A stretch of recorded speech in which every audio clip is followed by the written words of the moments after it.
this dimension of the role of social comparison. Okay? So we had a really interesting dialogue earlier in the class about how different aspects of our personality or ID, internal dialogue, and identity play out.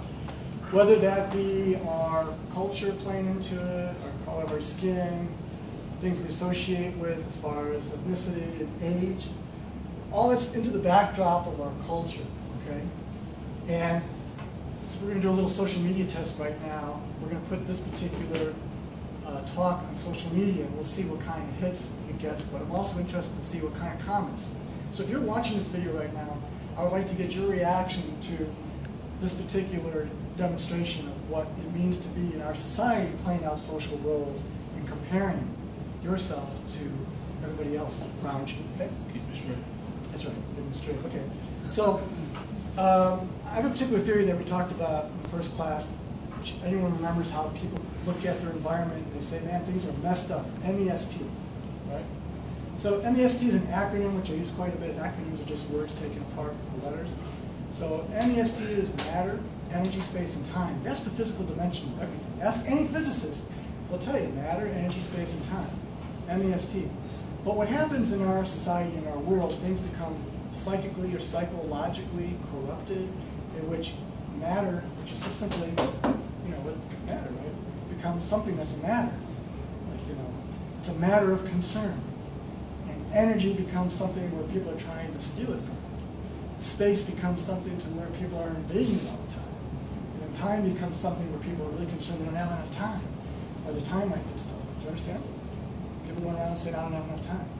So if you look at that as the backdrop to how things are affected in the environment, it can affect your harmony and the sense of control that you have, and how your identity plays out and the role that you play in the world then has to deal with that because things are messed up. So you can imagine someone who's got a certain perspective that's positive, that's empowering, versus somebody else that's going like has a thing of concern. So in the whole realm of things of how time, action, our ability to communicate these ideas in a constructive way play out into the perception of power that we have. And I'm not just talking about power of how much control you have over somebody else, but how much power you have over yourself. The power to be able to control your time, communication, the way that you act. These are considerations that very few people ever really consider. And it's unfortunate because time is marching on, and as things play out, our day-to-day interactions and how we understand ourselves and perceive the world around us affect our communications and consequently the quality of our life. Is that pretty much understood right now? So when we look at individualism, which is really an important part of an American identity, which we've been talking about earlier, we begin to see that people can become competitive in their world. And in reality, the only thing you really are competing with is yourself, because you have a self-expectation of where you want to be, where you want to go. You may think it's against somebody that maybe you went to school with, you want to get a better grade, or you want to show them up in sports or whatever. But it's how we're structuring things, and it comes down to our TWA, our thinking, the words we use, and our actions. TWA, our thoughts, words, and actions, and a deductive process and inductive process. So we talked quite a bit about these things. I think we've got good there. We could probably give it a good cut on here. If you guys want to cover these things back, maybe we need to go over this. You guys want to do the quiz? Let's just do the quiz then. Let me just go back onto this here. All right. We talked about historical time periods. We'll wrap this up here because this talked about. Remember we talked about the period of time which one goes up and affects perception of the events. The cohort event, we're kind of experiencing a cohort event in the classroom because even though we may not be exactly all one generation, we are experiencing something as people sharing an experience. It's particularly strong in generations you grew up with because it could be the music, the times in which you live, and it's a sets of events and different things that occurred in which you share perceptions, right? So the 60s was affected by what? It starts off with Kennedy being assassinated, you got the Vietnam War, civil rights, protests, right? Landing on the moon affected things. 70s, what you got? Disco. Right, what else we got going on at that time? And in the 80s, punk movements, a lot of things are defined by music, could be art, styles, and dress, political, right? 80s, Reagan was president. So it could have been, again, we talked about someone's got the heyday complex. Could be something with their favorite time of day. Remember the TV show Happy Days? When was that taking place, supposedly? 50s. 50s. Yeah, it's 50s, right? So, you know. 50s into the 60s. Yeah, Fonzie, right, being the cool greaser, which was around that time, right? And of course, they called it Happy Days, what? Because even though that TV show was played up by people who were teenagers in their 20s living in the 70s, the TV show was about the 50s because that was the generation of age that was a large audience that liked watching it because it made them reflect on their heyday. And of course, you know, then we had the 70s show later on, right? What's talked about now? What period of time do we look at? On TV shows. 1990s. 90s are kind of in right now, right? Interesting, right?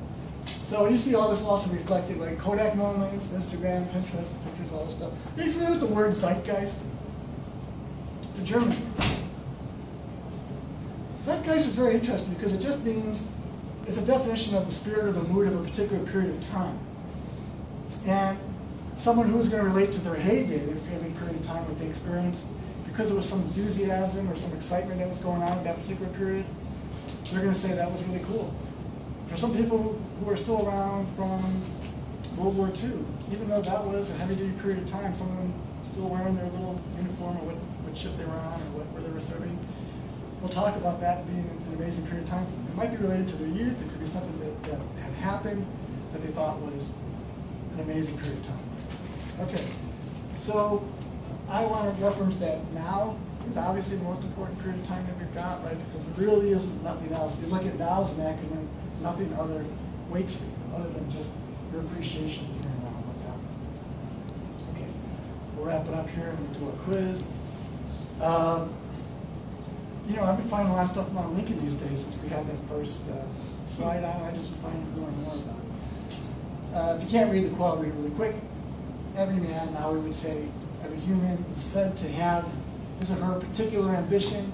Whether it be true or not, I can say for one that I have no other so great as that of being truly esteemed of my fellow human by rendering myself worthy of their esteem.